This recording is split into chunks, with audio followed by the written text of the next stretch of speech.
Mirëmbrëma miq, mirë se erdhët në programin Familja 7. Ne sot do të trajtojmë një temë e rëndësishme thelbësore për shumë familje dhe komunitetin në përgjithësi, vështirësitë e zhvillimit në fëmijëri. Me rastin e 2 prillit, ditës botërore të ndërgjegjësimit për autizmin, do të diskutojmë sfidat dhe mundësitë për fëmijët me vështirësi zhvillimore dhe rolin e familjes, profesionistëve dhe shoqërisë në mbështetjen e tyre.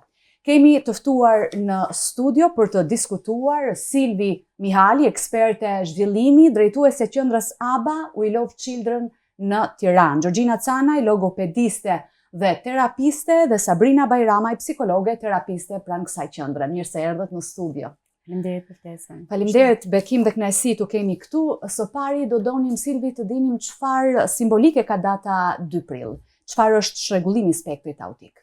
Atëherë, sikurse dhe ju e thatë në hyrjen e këtij emisioni, data 2 prill shënon ditën ndërkombëtare të ndërgjegjësimit për këtë çrregullim, i cili me thënë të drejtën ka marrë për masa jo të vogla këto kohët e fundit që ne flasim, dhe ky lloj ndërgjegjësimi nuk është vetëm për familjet e fëmijëve që janë të diagnostikuar apo të personave, por është për të gjithë shoqërinë. Kjo datë të shënoj pranimin e këtij çrregullimi, ndihmesën që mund të jepet këtyre individëve, jo ndoshta me një ndihmesë direkte, se sa ndoshta thjesht me një përqafim të këtyre fëmijëve, me një le të themi me pjesën që ata të jenë të mirëseardhur në komunitete të ndryshme, gjithashtu dhe pranimi dhe mos diskriminimi nga ana e të tjerëve. Në fakt, në lidhje me individët që kanë fëmijë, prindrit që janë të merakosur se fëmijët e tyre mund të ketë një vështirësi në zhvillim. Kjo është një datë ndërgjegjësimi në lidhje me simptomat e këtij çrregullimi, me shenjat e këtij çrregullimi, dhe këta prindër të çojnë fëmijët e tyre për vlerësim në mënyrë që do vi më pas që ta zgjerojmë pak më gjatë, që fëmijët të marrin ndërhyrjen e hershme. Në lidhje me pyetjen çfarë është çrregullimi i spektrit autik, është një çrregullim neurobiologjik, neurozhvillimor, i cili ka në fokus vështirësitë gjuhësore, vështirësitë e komunikimit, vështirësi në sjellje edhe në lojë. Ndërkohë, keni një terapi që ofrohet në qendrën ABA. Çfarë është konkretisht, Sabrina, kjo terapi? Terapia ABA është një terapi gjithëpërfshirëse, që do të thotë e trajton fëmijën në të gjitha dimensionet e tij dhe në të gjitha fushat e zhvillimit, në komunikim, në lojë, në socializim dhe në aspektin gjuhësor. Terapia ABA është në ABA ne punojmë në hapa të vegjël dhe në mënyrë përsëritse, në mënyrë që fëmijët ta kenë më të thjeshtë për të mësuar. Baza e ABA-s është përforcimi, ose ndryshe motivimi. Ne përdorim shpërblyes të ndryshëm në mënyrë që ta motivojmë fëmijët.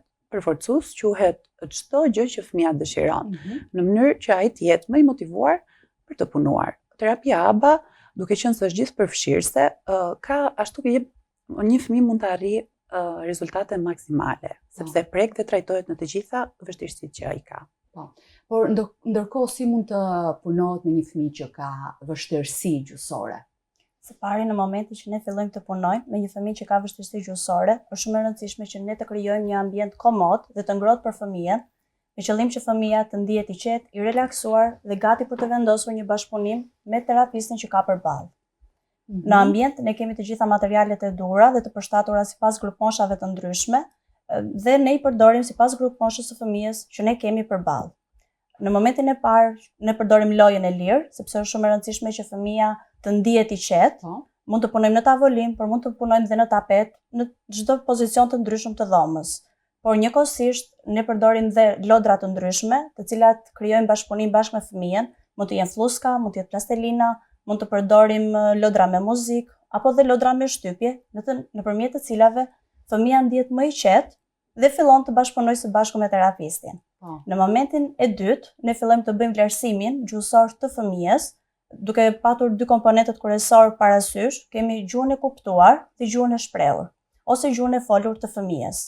Në momentin që ne jemi gjatë kohës së lojës së lirë, ne fillojmë të japim udhëzime të thjeshta, për shembull mere, ma jep, mbylle, hape, për të kuptuar nëse fëmia vërtet i merr këto udhëzime apo nuk i merr. Njëkohësisht, ne shikojmë nëse fëmia tregon me gisht, nëse reagon ndaj emrit të vet, nëse ka një kontakt të mirë me sy, apo nëse nuk është gati për të arritur të pjesën e bashkëpunimit që në fillim me terapistin. Gradualisht, nëse fëmia ka gjuhë verbale ose gjuhë të folur, ne fillojmë dhe mbajmë item listat, gjatë kohës që ne punojmë mbajmë dhe shënime, të cilat ne i përdorim për të hartuar një plan individual për secilin nga fëmijët së bashku me supervizorën tonë. Ndërkohë, Silvi, pse ndërhyrja e hershme është e rekomanduar nga ju si profesionist? Sa më herë të kapet vështirësia tek një fëmijë, aq më të larta janë shanset e përmirësimit të këtyre vështirësive. Në lidhje me çrregullimin e spektrit autik, ne nuk po flasim për një kurim apo shërim sepse s'do të ishte korrekte, por flasim për një përmirësim domethënës në të gjitha fushat e zhvillimit, dhe kjo bën që gjasat që ky individ të integrohet në shoqëri, të shkojë në shkollë, të socializohet, të komunikojë, rriten në mënyrë signifikative.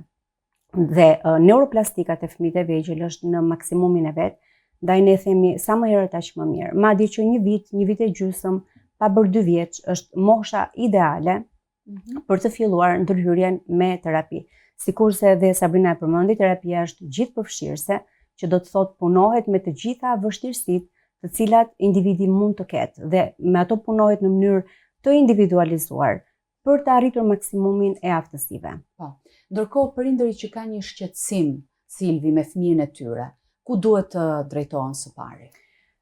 Qendra jonë është e specializuar për të ofruar vlerësime në ekip multidisiplinar, vlerësime të cilat sjellin diagnozën, por jo vetëm kaq, ofrojnë një plan të individualizuar, i cili është i personalizuar për fëmijën dhe më pas ofrohet edhe ndërhyrje me terapi, si me terapi sjellore ashtu dhe me terapi gjuhësore, e cila do të sjelli afatgjatë përmirësimin e këtij fëmije.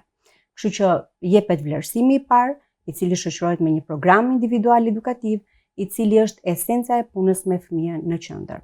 Pak më konkretisht, çfarë është ky vlerësim multidisiplinar ose çfarë me prindi në fund? Atëherë, në vlerësim janë disa ekspertë. Ne preferojmë të kemi gjithmonë një mjek në ekip, mund të jetë mjeku psikiatër për fëmijë, mund të jetë mjeku pediatër për fëmijë, të cilët vendosin pjesën diagnostike, është ekspertja për zhvillimin në rastin konkret jam unë, mund të jetë logopedi, psikologu apo terapisti ABA, në varësi të fëmijës që ne kemi përballë. Dhe vlerësimi realizohet nëpërmjet disa testimeve të standardizuara. Gjithashtu ne bëjmë një vlerësim fush pas fushe. Me fëmijën konkret, terapisti e stimulon dhe vlerësuesit e vëzhgojnë. Bëhet intervista me prindin në të cilën merren informacionet e duhura rreth zhvillimit të fëmijës. Dhe në bazë të gjitha observimeve, ekipi vjen në një konkluzion dhe ofron rekomandimet në bazë të rastit që ne kemi. Kështu që nga ky vlerësim, prindi merr një diagnozë, merr rekomandime dhe konkluzione. Çfarë do bëja ai me fëmijën më pas, mbasi vjen ky vlerësim. Ndërkohë, Georgina na foli pak më parë lidhur me problemet që shfaqin fëmijët në të folurit, por si mund të ndihmojnë prindërit në këtë aspekt fëmijën e tyre? Prindrit në terapi luajnë një rol kyç, pasi nëse ne punojmë një pjesë të kohës në terapi, pjesën tjetër të kohës e kalojnë prindrit me fëmijët, dhe prindrit janë mund të themi çelësi për generalizimin e gjithë informacioneve ose aftësive që ne i marrim nga terapia për t'i kaluar në ambiente të tjera. Për shembull, nëse ne jemi duke punuar me aftësinë e fryrjes dhe fëmia sapo ka filluar të fryjë në terapi, ne udhëzojmë prindrin se si mund ta realizojë këtë gjë në shtëpi dhe njëkohësisht mund ta bëjë këtë gjë në shtëpi bashkë me prindrin për generalizim. Dhe më pas ta kalojë në ambient tjetër. Mund të jetë në rastet e ditëlindjeve apo në ambientet ku fëmijët mund të luajnë me fëmijët e tjerë me fluska. Në momentin që për shembull nëse jemi duke punuar me procesin e përtypjes, i cili është një aftësi bazë ose ndihmon shumë në pjesën e procesimit të fjalëve ose të folurit, në këtë rast, nëse ne kemi nisur në terapi, është e rëndësishme që t'ia kërkojmë prindit këtë gjë që ta vazhdojë edhe në shtëpi, pasi ka nevojë fëmia që të përtypet dhe ta vazhdojë si këtë aftësi dhe në shtëpi në të njëjtën kohë.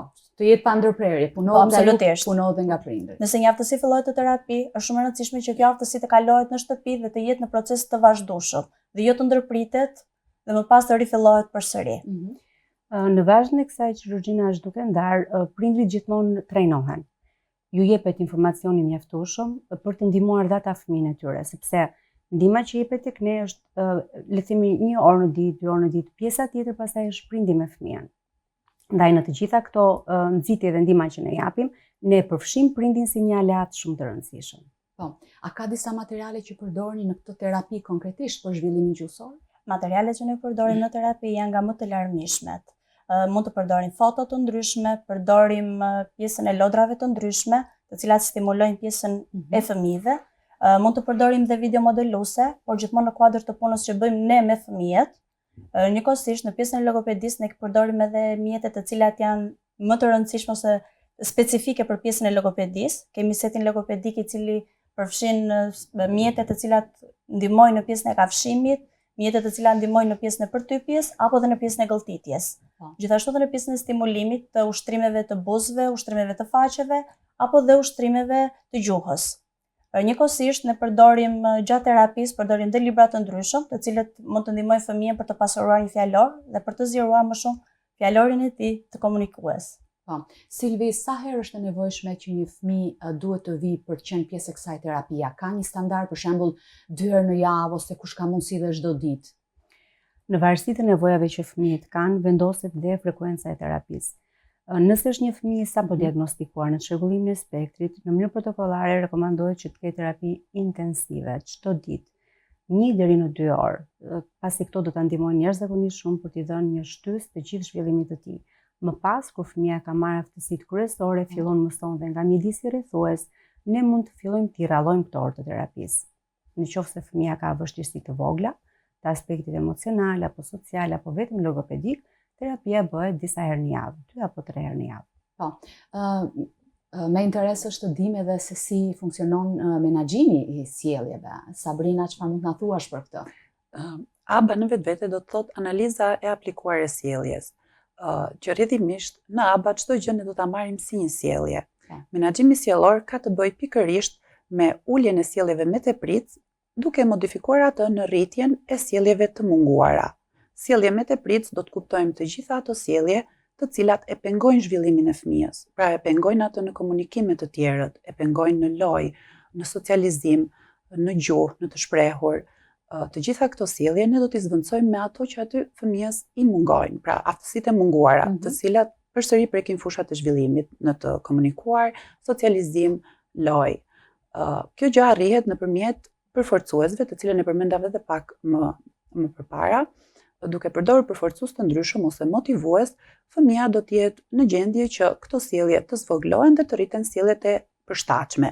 Në një rast konkret, për shembull, nëse fëmia është mësuar që kur kërkon diçka e merr atë duke qarë ose duke bërë një sjellje tjetër ose duke ta tërhequr nga dora, ne do ta nxisim fëmijën që t'i marrë objektet që ai dëshiron duke i treguar me gisht, në rastet kur është jo verbal ose në rastet kur është verbal duke thënë dua. Në momentin që fëmia e kërkon në një formë më të përshtatshme, shpërblimi është i menjëhershëm dhe kështu fëmia do të jetë i prirur që të bëjë këtë sjelljen e re që ai ka fituar në terapi. Për shembull, si organizohet një orë terapie në qendrën tuaj, nëse mund të na e përshkruash? Terapia mund të jepet në 2 forma. Kemi terapi individuale edhe terapi grupi. Në orën individuale, në terapinë individuale është një terapiste dhe një fëmijë. Përpara se të filloj terapia, ne sigurohemi që të jetë një ambient i sigurt për fëmijën, emocionalisht. Kjo ka të bëjë dhe me përshtatjen me terapisten. Gjithashtu sigurohemi që ambienti të jetë i qetë, të mos ketë shpërqendrues apo stresor, të cilët mund të pengojnë fëmijën në vëmendje dhe në përqendrim gjatë orës së terapisë. Ne vendosemi përballë fëmijës në mënyrë që të kemi vëmendjen e tij maksimale, pranë vetes kemi materialet e duhura që na duhen gjatë punës me fëmijën. Ndërsa terapia në grup është me 2 ose më shumë terapiste, si dhe me 2 ose më shumë fëmijë, prandaj quhet terapi grupi. Objektivat e terapisë së grupit janë të ndryshme nga ato të terapisë individuale, pasi kanë objektiva të ndryshme. Në terapi në grup, fëmia mëson të ketë vëmendjen e përbashkët, të shkëmbejë materiale dhe lodra me shokët e tjerë, të presi radhën e tij, të socializohet akoma më shumë. Ka një ndërthurje terapi individuale në grup është mirë këto kundërthurje? Po, nuk është fikse, edhe pse ora e terapisë është një orë strukturuar, pra ne kemi i bazojmë një plan individual të secilit prej fëmijëve në bazë të nevojave që ata kanë, por gjithashtu mund të bëjmë një ndërthurje. 30 minuta mund të jenë grup dhe 30 minuta mund të jenë terapi individuale ose një orë 60 minuta, domethënë terapi individuale ose 60 minuta grup. Gjithashtu mund të bëhet një ndërthurje edhe me terapinë natyrale, të cilën ne praktikojmë pranë qendrës tonë dhe ofrojmë, që do të thotë terapi në mjedisin jashtë. Ato aftësi që ne i mësojmë me fëmijët në mjedisin e terapisë, është mirë që t'i gjeneralizojmë edhe në ambiente të ndryshme. Në fakt jam shumë kurioze të dija të lidhjen emocionale që krijohet mes jush dhe mes fëmijëve që vinë në qendrat, sepse besoj që ka një lidhje emocionale që krijohet. Ndoshta do doja nga secila për jush në aspektin personal, si e keni përjetuar ju këtë si gjë? Profesionalisht ne nuk do të krijojmë lidhje, por Ashtu. Po në një farë mënyrë është një lidhje e por ne fshehur, ëh? krijojmë lidhje, sepse është e pamundur që të punosh me një fëmijë dhe të mos krijosh lidhje. Lidhja do jetë e tillë që të jetë mjaftueshëm motivuese për fëmijën, por jo e tillë që ne të na sfidojë autoritetin lidhje me punën që bëjmë me fëmijën. Kështu që në këtë prizëm ne përpiqemi të krijojmë një balancë. Po, si ka qenë për ty, për shembull Gjorgjina, sepse ti punon me një fëmijë dhe ke një lloj afeksioni të brendshëm emocional, ndonse ti nuk e shfaqe dhe. Zakonisht ne e shfaqim, por mund ta shfaqim në formën e shpërblimeve. Po. Në momentin që fëmia punon shumë mirë, ne mund të jemi duke i dhënë një përqafi, mund t'i japim një puthje, mund të bëjmë një ura, një bravo me një entuziazëm shumë të madh për ta bërë fëmijën që të ndihet sa më komod në terapi dhe normalisht në të njëjtën kohë po shprehim dhe emocionet tona përkundrejt fëmijës. Për ty Sabrina, Edhe si ka qenë kjo eksperiencë? Është ashtu siç tha Silvi, pak e vështirë domethënë që të ruash këto të jesh pak e ftohtë në këtë sens, pasi fëmijët më së shumti nevojë kanë për dashuri. Edhe dashuria nuk mund të kursehet në këtë rast. Por është mirë që të ruhet kjo marrëdhënie, pasi fëmia mund ta keq interpretojë dhe dashurinë në këtë rast mund ta marrë si leje për të bërë çfarëdo lloj gjëje që ai dëshiron gjatë orës së terapisë dhe kjo nuk na shërben shumë në funksion të orës së terapisë. Kështu që mund ta përdorim në formën e shpërblimeve. Silvi, kaq vite punë dhe me punën e mirë që ju ofroni në qendrën ABBA We Love Children, besoj që ka histori suksese. Rezultatet janë dukshme në fund. Me thënë të drejtën ka pasur shumë histori suksesi. Dhe më vjen mirë që shumë fëmijë kanë kaluar aty dhe kanë marrë jo vetëm terapinë, por siç e përmendën dhe dashurinë tonë dhe përkushtimin tonë. Ne gati kemi një mision, që këta fëmijë t'i lançojmë të suksesshëm jetën e tyre. T'ia dalim ban të jenë individ pavarur, t'ia dalim ban të jenë të pranueshëm nga shoqëria sepse është sfidë më vete.